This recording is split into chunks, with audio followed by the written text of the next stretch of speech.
Good evening, everyone. We'll go ahead and call this meeting back to order.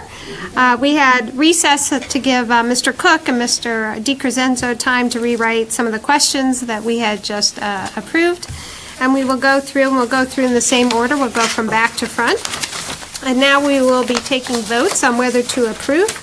I'll be asking for motions to approve the language and to approve the recommendation to go to referendum. So there will be a motion to approve and to forward the language to referendum. Is that the proper motion, Bob? I will, because at the end of it, you're going to have to adopt this resolution. Just for clarity's sake, I would frame a motion to approve and to include in the resolution. And then you'll want to take, once you've gone through the questions, those that make it to the resolution, take an action on the overall resolution. Because it has other stuff in it, other language in it that would also needs to be approved. Okay, so I'm not taking motions to reject on this first round. So the first motions will all be to approve. May I have a motion? Excuse me, if a motion to approve does not get 4 votes, it is deemed rejected. Correct. So we don't have to do separate vote. Twice. Right. But I could take motions to reject. You could, yes. Okay. I'm going to be taking motions to approve. If you take a motion to reject, and that motion fails, I strongly urge you to follow that up with a motion to approve. We're just going to do motions to approve. Yeah, no, that's getting very confusing. All right, may I have a motion to approve And include in the resolution. and include in the resolution, shall the charter be amended to use gender-neutral language throughout the town charter to take effect December 4th, 2017? So moved. Second. Any further discussion? All in favor, please say aye. Aye. Motion passes. May I have a motion to approve and include in the referendum, shall the Include in the charter... resolution. In the resolution. What did I say, referendum? Referendum. Yeah, resolution. Shall the charter be amended to make technical changes to the town budget and appropriations process to take effect December 4th, 2017? So moved. Second. Any further discussion? All in favor, please say aye. Aye. Motion carries. May I have a motion to approve and include In the resolution. in the what? In the resolution. In the resolution. I thought you said in the revolution. Shall the charter be amended to expand the membership of Open Space Committee to take effect December 4th, 2017? So moved. Second. Any further discussion? All in favor, please say aye. Aye. Motion carries unanimously. May I have a motion to approve and include in the resolution, shall the charter be amended to create a culture commission to take effect December 4th, 2017? Do I have a motion? So moved. Second. Any further discussion? All in favor, please say aye. I've got a question Yeah. on this. I have a real concern about this in that I don't think, or I haven't heard any concept of how this is going to be administered. We're creating a new commission, we're going to take staff time. I don't know who's going to do this. Right now, it's under the auspices of Park and Rec and Culture. Are we creating a new director, or how is this going to be handled? And I haven't heard that, so I'm not going to be supporting this, even though I want this to go to the residents to vote for it. I haven't heard enough to make an informed decision. I think, it would be as with all, I think that's a fair comments, and they were not included in the report, as I understand. As with any committee, we would determine how to staff it and whether there was be a hire required for it. The board, that would be at the Board of Selectmen level.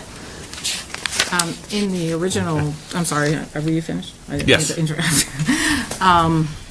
Part of my objection was what Mike said, but the other part was that the culture, the word culture was removed from the section of the charter where all of the director level positions are enumerated. So that leaves an empty chair essentially for culture. So there is no one in charge of culture. So while as before it was under the director of culture, parks and rec, now it is not under any of those. So That is true. I will say that the committees are not under control of department heads. Department heads advise.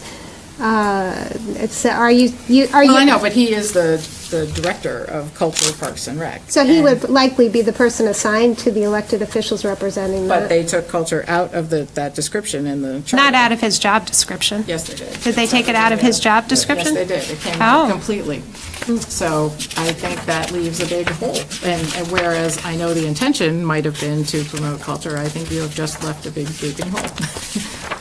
So there's no staff assigned to this culture position? Well, the chief executive officer under the charter, whether it be the first selectman or the town manager, has the authority to appoint a staff person to hire the staff necessary to carry out the function of the town, or to take an existing staff person and add to that person's scope of responsibilities, staffing of the Culture Commission, but it is not spelled out in the charter revisions, and it's not in the report on how to do that.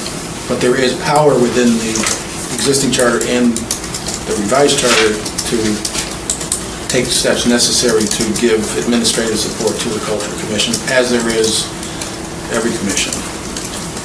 So Cheryl's your But it's Well, not... that brings me back to my initial objection to this when we first discussed it, was that we are creating another commission for additional staff to have to deal with. That is true. It's another meeting, another agenda, another set of volunteers, and I think that we have not properly staffed those type of, I don't think it's fair to add additional burdens to the ones we already have, which are considerable. Bob, would there be, there's no prohibition, and this board could by ordinance or by ad hoc committee create a culture task force to do the same things Absolutely. recommended by this, so it's not crucial that it be in the charter. These things, the same things can be accomplished through ordinance or Absolutely. task force. So that's a good point, Cheryl, thank you for raising that. You know, it's not, It goes to whether this is an unfunded mandate. well, essentially, yes, and I think it's a unaccounted for staff burden. That's, Did Jerry speak in favor of this, do we know? There was no objection from either the Director of Culture, Parks and Recreation or the Commission to this change. But Jerry I was would- okay with adding another meeting a month. I to- think I tried to say it really carefully, Cheryl, for just that reason. There was no objection. No objection, but not an endorsement either. Gotcha. Just to be clear. Kathy, was this a unanimous decision recommendation? I believe, I think it was. Yeah, it was, I'm yes. pretty sure it was. The only thing I'll say is, I actually was on the Recreation Commission, it was a very long time ago, 1985 and 1989, I know it was a long time ago, but it was understood on that commission at that point that we tended to skew towards recreation as opposed to culture. And so I think the inherent logic of what the Charter Revision Commission has come up with, which is culture is increasingly part of our culture in town. It is increasingly part of the activities that we all value, and that there would be a value to having a group under the auspices of Culture, Parks, and Recreation that would really focus on that. So I think the simple essence of what was being proposed has a logic to it that I would just say is consistent with my own experiences watching Culture, Parks, and Recreation over the years. So. Any other comments? Okay. May I have a motion to approve and include? I think you have your I think vote. we did. It's just that we're just down to the vote now. All right, all in favor, please say aye. Aye. All opposed, please say nay. Nay. The motion fails, this will not be included. That was 3-3, It correct? was 3-3. Correct. If you could record the votes, the ayes are Elaine Lang, Lisa Hebner, and Chris Kelly. The nays are Sean Askham, Cheryl Cook, and Mike Payne. The motion fails. Because that will not go to referendum. And I just do want to thank, I think the intent was very well managed, and I have no problem creating an ordinance or ad hoc committee to accomplish the same ends. So very appreciative of those comments. Moving on. May I have a motion to approve and include in the resolution, shall the charter be amended to eliminate the Human Relations Commission to take effect December 4th, 2017? Second? Any further discussion? All in favor, please say aye. Aye. The motion carries unanimously. May I have a motion to approve and include in the resolution, shall the charter be amended to make certain amendments to the Economic Development Commission to take effect December 4th, 2017? Second? Any further discussion? All in favor, please say aye. Aye. The motion carries unanimously. May I have a motion to approve and include in the resolution, shall the charter be amended to change the form of government from First Selectman, Board of Selectmen to the Town Manager form of government to take effect December 4th, 2017? So moved. Second? Any further discussion? I laid my thoughts out in the straw poll, so. Would anyone else like to comment on this? Sure. Sean? Obviously, this is a big one. I think this is, in my tenure, perhaps all of ours, I think this is the biggest issue we've taken up. Obviously, appreciate the review that the Charter Revision Commission did. Many folks make many different arguments why you could or could not do this change, why there are benefits or perhaps not. We have 300 years of history. Well, there's other towns that are very successful, and there's very valid opinions on both sides of the issue. I know I have mine, and at this point, after talking with countless numbers of folks who have served, who have lived in this town, who are new to this town, I am in favor of moving towards the town manager form of government. I think it's time that we give this an opportunity. I think our prior first selectman and our current first selectman have done an excellent job, and it is no way a reflection on their ability to do the job or their service. But we have, as I'm in the corporate environment, I'm used to a very structured CEO. You go out and find your skill set type of environment, and I think there are a lot of benefits for a community like ours, and continuing to have the good work that our current first selectman and others have done from a constituent basis. I don't think that goes away. I don't think we lose that. I think this board continues to retain a significant amount of oversight and power through the legislative process, working in consultation with the town manager. There's again, as we enjoy today, the first selectman has to work with us to enter into contracts. I mean, we approved solar, we approved water towers tonight. I envision we're going to continue to have to approve all of those same items and ask our questions and represent the members of this community. So we're just going to do it with an additional perhaps with an additional person sitting next to us, providing us information and working alongside us. And I do trust the residents of this community to make the right decision. They've showed us time and again that when they disagree with what we do, they hold us accountable. They vote us off, they keep us on. They call us, they email us. They are not afraid to share their opinion, and they do pay attention. So I think that the voters of this community will make an informed decision. I don't know if they're going to approve this or not, but to be clear, this recommendation does have my approval. So. Any other comments? I would just pick up on one theme of Sean's. I am an advocate of the town manager, so I will approve it from a content point of view. But independent of that, I also feel at this juncture, there's also part of this decision, which is stewardship of the process that we put into place last year. And Sean is making reference to that. The way this is a significant issue that was, the catalyst of this was really a unique event, an emergency event in Simsbury's history. And we started a process where we decided to put into trust some individuals that would really look at this in a very neutral but passionate way, make recommendations to us, and then we do have a right here to say no because we don't agree with the content, but I do believe that that has to be balanced with a sense of stewardship to a group and a certain sense of faith in the public to be able to fulfill this charter process, which is a group of wise people making recommendations and then trusting the public to be able to make a decision. So my affirmative isn't just a belief in the content of the recommendation, but also a sense that that's really the best stewardship to this process at this point.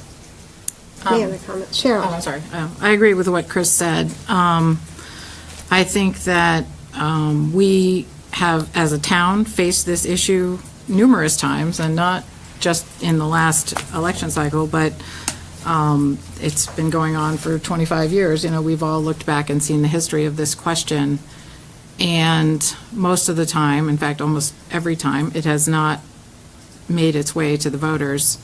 And I think we owe it to the good work of our commission, which we asked them to consider this question, and they did. And I respect what they did and their decision-making process, and I would like the voters to vote on it. So I am in favor of, letting the town decide if this is the way, they would like to govern themselves. Mike? I think there is probably no more sacred trust than the ability of the citizens to vote on things. And even though I did vote against one particular piece of this, it really, I struggled with respecting the charter revision, but also respecting the voters enough to put these issues out to them. And I think it's huge. And I do think, and I'm going to support putting this forward to the citizens. I do think, and it is absolutely no reflection on the work that our first selectman has done, that we at least consider this and put it to the residents to get their feedback. I think that is very important and is a responsibility of ours to do that. Mike, are you in support of town manager? I am in support of it, and also putting that question to the residents. By not putting the culture question to the residents? Yes. Okay. Elaine, do you have anything further you want to add? No, my vote is based on, I feel it would be disingenuous for me to approve something I don't approve, so I will be voting nay. Okay, so I have a 6-page opinion on this, which I will not read through. But I will forward to members. I do want to say, first of all, thank you to the Charter Revision Commission, and despite some protestations to the contrary, my opinion was not made up. I really did make an open and honest effort to listen to what the public had to say, to what the Charter Revision Commission had to say. I think anyone who knows when I ran for election said I was leaning towards First Selectman form of government when I ran, so that has been out there for, I guess, a year and a half. So this is not rocket scientist as to where my leanings were, but I did make a very strong effort to listen to what was said out there, and there were very reasonable arguments made on both sides of the case. A couple of things did stand out to me. I think Hadley is right. There was not a public outcry to make this change.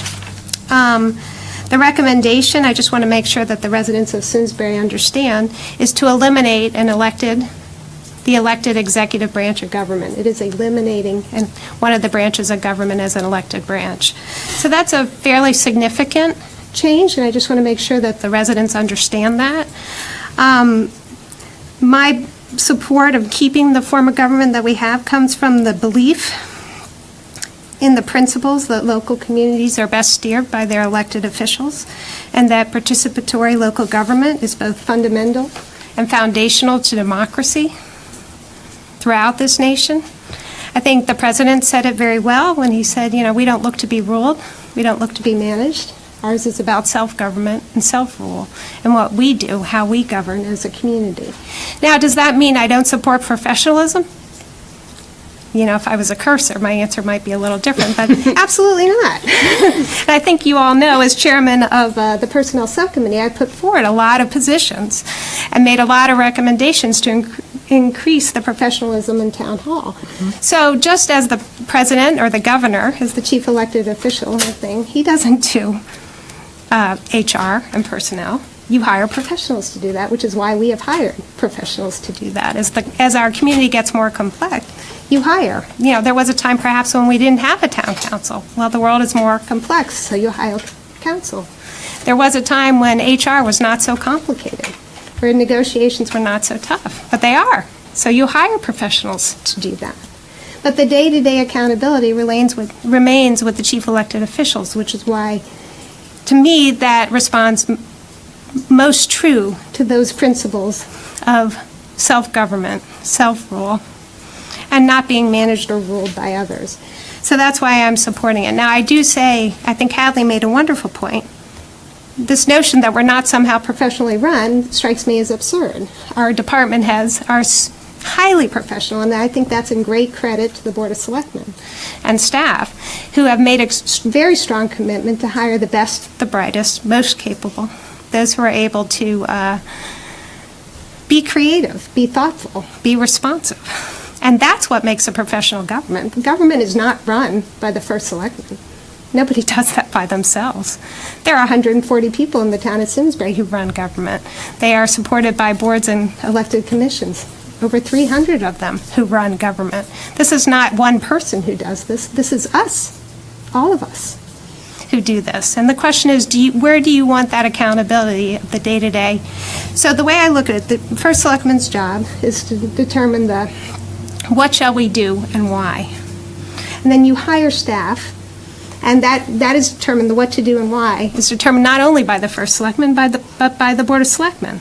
We set the policy. We do that in consultation with professional staff and with the public. And then in terms of the execution of the day-to-day affairs of the town, that is done by professionals. It's not done by us. I don't go plow the roads. I don't do street sweeping. I certainly don't do police work, although that could be fun. I keep asking Tom to let me drive a plow, but he always dodges my question. So this every idea time. that we need, that there's going to be one person who comes in and manages us is crazy, because that's not how government works. We have department heads, they have staff, they hire professional people. It is a team effort. We have members of the public who give us ideas. We have boards and commissions who advise us. So for me, it's not a question of do we have professional government or do we not. One, we have professional government. And we have outstanding professional government. We have hired the best staff, I think, in the state of Connecticut. And I'm going to point out Bob DiCrescenzo and Tom, who happen to be with us, but all our department heads. We hire the best. And they work with their elected officials to do the will of the people, to help govern. Because we are governed by ourselves, not by others. So that's where my position comes from, but that doesn't mean I think people are evil if they have a different position. And the fact is, I don't think there's that big a difference between town manager and what we have now. The difference is that with the first selectman form of government, you keep the elected executive branch of government. You are not eliminating an elected executive branch of government. With town manager, you are. And to me, that's just a step too far. So I will be opposing it. I think that there are, Bob's explanation of, how we must vote, whether to approve or reject. I cannot approve this. Do I have an objection? I know it's going to be 4-2. Do I have an objection putting it to the voters? Absolutely not. I have no objection to that. So, which is why I don't mind that it's going to the voters, but I just want to be honest and true, as Hadley said, what we put forward is going to be taken as whether we approve this, and I do not approve this. But it doesn't mean I don't approve professional government. My God, I've worked hard every day to make us more professional. Everything I do is to do that. And I rely on staff to carry out the day-to-day operations of the town, because that's what professionals do. Our job is to set the course and then hire the best to help us get there. And that's what we're doing. That's what we do. And that's why this town is a top 10 town. And that's why I love it. And I'm just not ready to walk away from these fundamental and foundational principles of self-government. So with that, we have a motion. We have a second. All in favor, please say aye. Aye. All opposed, please say nay. Nay. Nay. If you could please record the votes. We've got Sean Askham in favor, Chris Kelly in favor, Cheryl Cook in favor, Mike Payne in favor, Elaine Lang and Lisa Hefner opposed. All right, well, congratulations, everyone. I appreciate the good work. And as Sean's right, at the end of the day, it will be the people who decide. And Especially thank you to the Charter Revision Commission. A tremendous amount of work went into this. And the one point I do want to make is that these positions are not ours. I do not deserve the position of First Selectman. It is not mine. It is something that I am lent, that I was lent, and that I have to earn every day if I choose to keep it. I have not decided whether I'm running for re-election, so this is not about me. This is about the position in the town. But just to be clear, none of us own our positions. They are given to us by the voters, and none of us own these Charter Commission recommended changes. They will be adopted or not by the public, because it is, in the end of the day, it's the people's choice, the people's government. So thank you. All right. So we need to do the resolution, boss. All right. Right? Yes. Now, the resolution, You were so close. paragraph 5 says that the attached legal notice of referendum is hereby approved we have not made the changes to the legal notice that were made to the resolution. So I suggest that you amend the resolution to say the legal notice of referendum as revised at the August 8th, 2016 meeting is approved, and then you'll have to take a second vote to revise it. I'm going to just have you make the motions, Bob. Let's go with the first motion. Well, then, one other change, the last whereas clause on the first page. At the end, after the word commission, after the word approved, you have to put in August 8th, the Board of Selectmen approved several provisions of the proposed charter as submitted by the Charter Revision Commission and rejected one provision regarding the creation of a culture commission. We rejected one. Oh, okay. Show me that again. Which one is that? Right there. I know. Also, you should add S at the end of the question. They'll go past them. So, And the then whereas on August 8th, 2016, the Board of Selectmen approved several provisions. Tom, I'm going to need to see those. I don't, Yeah. What I will do is, Of the proposed charter as submitted by the Charter Revision Commission and rejected one. And, yes, rejected one provision regarding the creation of a culture commission.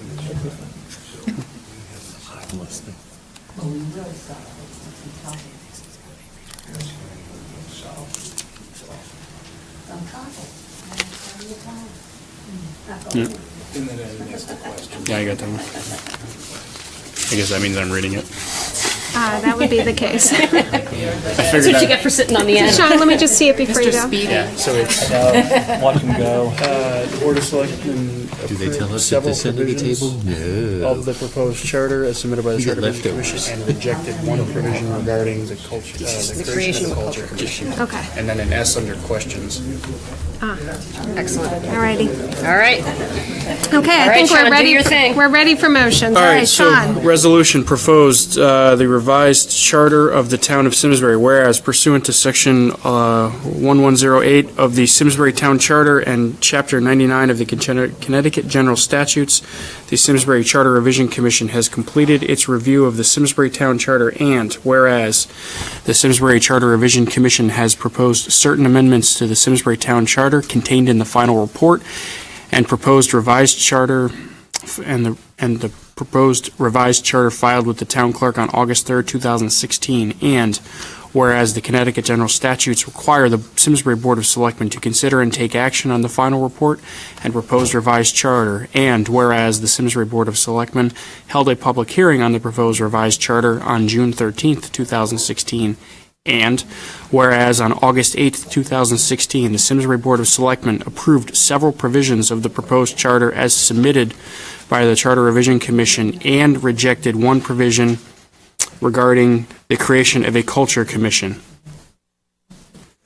Now, therefore, be it resolved, 1, that a referendum shall be held on the proposed revised charter on Tuesday, November 8th, 2016, between the hours of 6 a.m. and 8 p.m. at the 4 polling places established for regular election in Simsbury, Connecticut. 2, that the following ballot questions shall appear on the voting machines of the referendum in the following form. A, shall the charter be amended to change the form of government from First Selectman, Board of Selectmen, to Town Manager form of government to take effect December 4th, 2017? And then yes, no. B, shall the charter be amended to make certain amendments to the Economic Development Commission to take effect December 4th, 2017? Again, yes, no. C, shall the charter be amended to eliminate the Human Relations Commission to take effect December 4th, 2017? Yes, no. D, shall the charter be amended to expand the membership of the Open Space Committee to take effect December 4th, 2017? Yes, no. E, shall the charter be amended to make technical changes to the town budget and appropriations process to take effect December 4th, 2017? Yes, no. And then F, shall the charter be amended to use general neutral language throughout the town charter to take effect December 4th, 2017? Yes, no.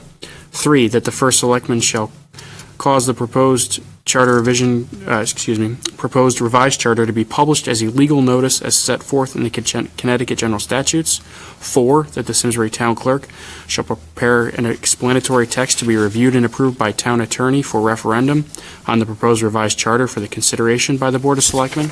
And 5, that the legal notice attached as revised at the August 8th, 2016 meeting of the referendum is hereby approved. And then we are the signatories. Okay, so we'll sign this after the meeting if folks don't mind waiting for Tom to rewrite it so that we can do. You got it? So I'm placing that resolution into motion. Second. Any further discussion? All in favor, please say aye. Aye.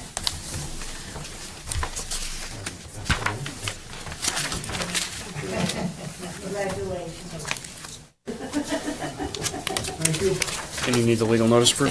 What, you leaving there? Yeah, and the legal notice.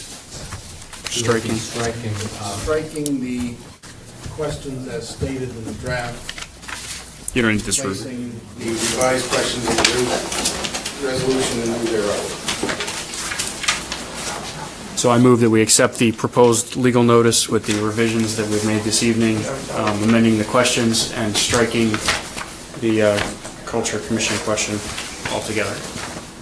Second. Does that adequately meet There you go. the legal Yeah. requirements? Okay. And they don't need to sign that. Any further discussion? All in favor, please say aye. Aye. Aye, the motion carries unanimously. Does that resolve Charter Commission for this evening? I think that does it. All right. All right, we will move on. We still have other business, so we'll go ahead and do that.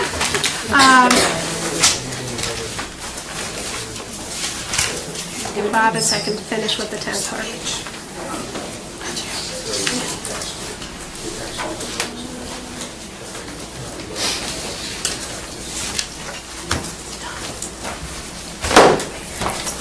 Good? Okay. Moving on to appointments and resignations, may I please have a motion to appoint Pastor Chris Dion, hopefully I said that right, as clergy representative to the Juvenile Review Board? Second. Any further discussion? All in favor, please say aye. Aye. The motion carries unanimously. May I have a motion to appoint Valerie Lee, Jeffrey Luton, Kevin Boyson, and Helena Vanderbeck as student members to the Youth Services Advisory Board? So moved. Second? Any further discussion? All in favor, please say aye. Aye.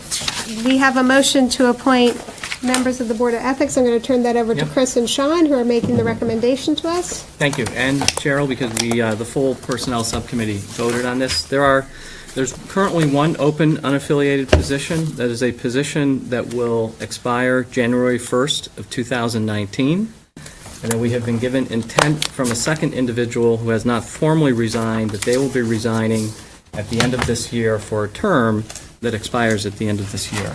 We have interviewed people to fill both of those positions, but tonight, we are only making a recommendation relative to the position that's open, and we will fill the second position when that position opens up. So that individual is Lynn Raccio of 41 Holcomb Street, and so I move that we approve her for the unaffiliated position on the Board of Ethics. And I would second that with my comments that I think Chris did an excellent job leading this process. It was extensive, obviously with Tom Cook's support as well. We had a significant number of extremely qualified folks, not only for ethics, but perhaps for other boards. Much like we went through with the charter revision process, it's really quite awesome to see the caliber of individuals we have in this community. And as I know this board has done a good job of, we should continue to find ways to get our unaffiliated voters involved. I think the political parties do a good job of sending qualified folks, but we need to make sure that we're tapping these resources.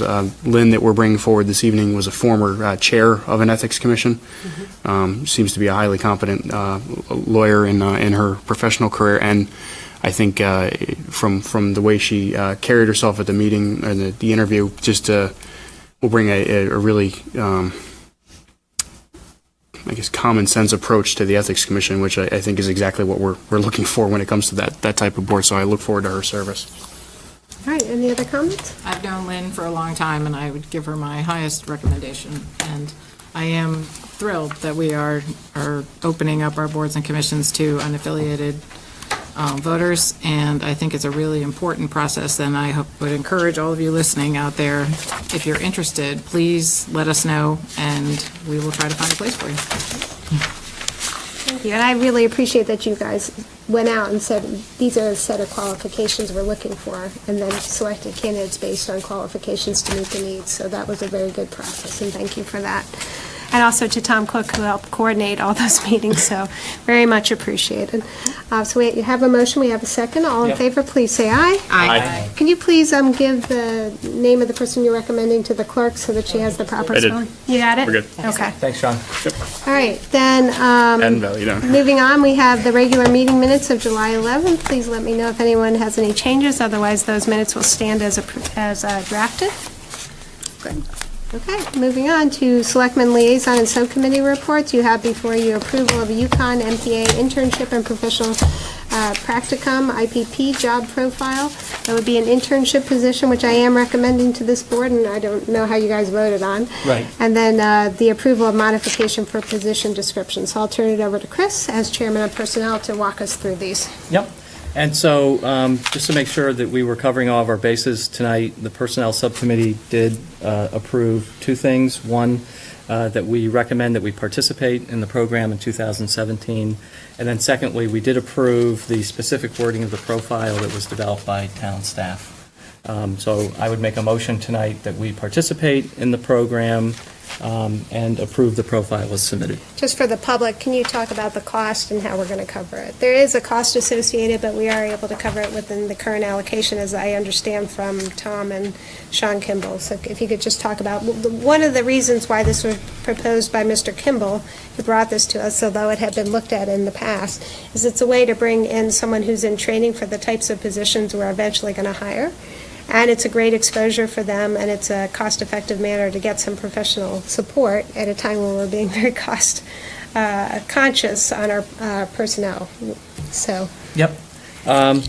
The total estimated costs will be $15,250. It's going to be shared by, it won't be an additional expenditure. It will be from monies that were budgeted and have not been expended. And so it will be shared by cost codes within the Finance and First Selectman's office. okay. I second the motion. So you made the motion, Chris? Yes. And second by Sean. Any further discussion? All in favor, please say aye. Aye. The motion carries unanimously. And Lisa, we do have 3 job descriptions that were included in the packet for the meeting tonight. So I'd like to make a motion on each one of those separately. And so the first one is the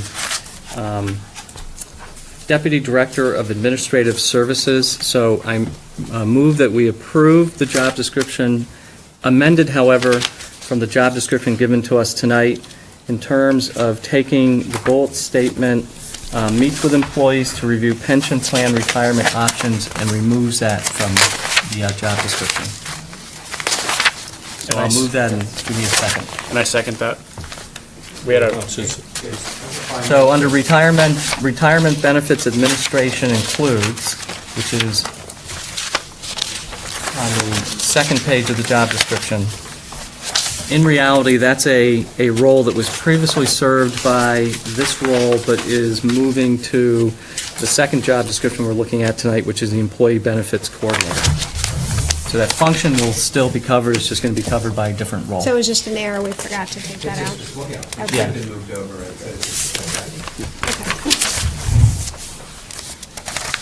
move to the next job. So that's the motion. We need a second. And I second that.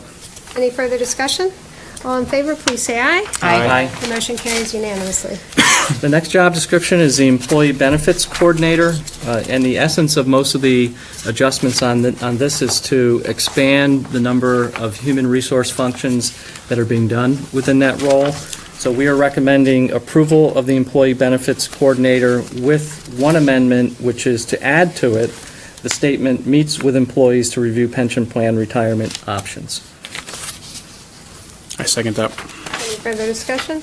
All in favor, please say aye. Aye. The motion carries unanimously. And the Personnel Subcommittee did approve, so I'm making a motion to approve the Executive Secretary to the First Selectman, Selectwoman, as submitted in our packet tonight. Second. Any further discussion? I'd just like to thank you for the gender-neutral language. Very much appreciated. All in favor, please say aye. Aye. The motion carries unanimously. Do we have any finance, welfare, or public safety updates? Just a quick FYI, well, Chris, thank you for stepping in for me. I had some car trouble on the way to the last public safety meeting. Unfortunately, although my wife is a hero, as she made sure that the group was well caffeinated and fed despite my my car challenges. We can't have the chief upset. But there is an important issue that Lisa is addressing, and Chris and I are aware, but the rest of the board, we're starting to talk to our ambulance folks to make sure that we're thinking long-term about staffing and cost associated with running the ambulance service. While it is a volunteer service, there is significant cost from a capital and from a paramedic standpoint. And with the continued build-out of apartments and different facilities, call volume, as predicted, has gone up. And again, I think as our population continues to evolve, I think there's been an increase in call volume as well. There's actually a pretty striking chart in terms of the exponential increase over the last 10 or 15 years in terms of call volume. So that's an item that isn't before us yet, but is being fully baked by the ambulance folks, and obviously working with Lisa and staff. But I would anticipate that coming to us in the perhaps the coming months or in the budget process. So there may be a request for a supplemental funding of that group, as we do with other things. I have reached out to CCM. They are doing a town-wide survey to see what other towns, how they support their EMS, because you can do that through capital, you can do it through operating, you can do it through tax abatement. So we're trying to make sure that we put all the options before the board when that comes to us. But because it will have a budgetary impact, we anticipate, we did want to make you aware of it early, so that it does not come as a surprise to you when that happens. And to be very clear, the level of service is extremely high and will continue to be high. There's no degradation in response. Our mutual aid agreements are outstanding as we help other communities and other communities help us. As you all know, the reason I wasn't at the prior meeting is because I was in an ambulance with my daughter. Everything's fine, but it actually it was an interesting timing because that was the only ambulance being staffed at the time. So Canton responded to the next call that came out. So I actually heard that while we were on our way to the hospital. So and the response time is extremely effective. So we are in good hands.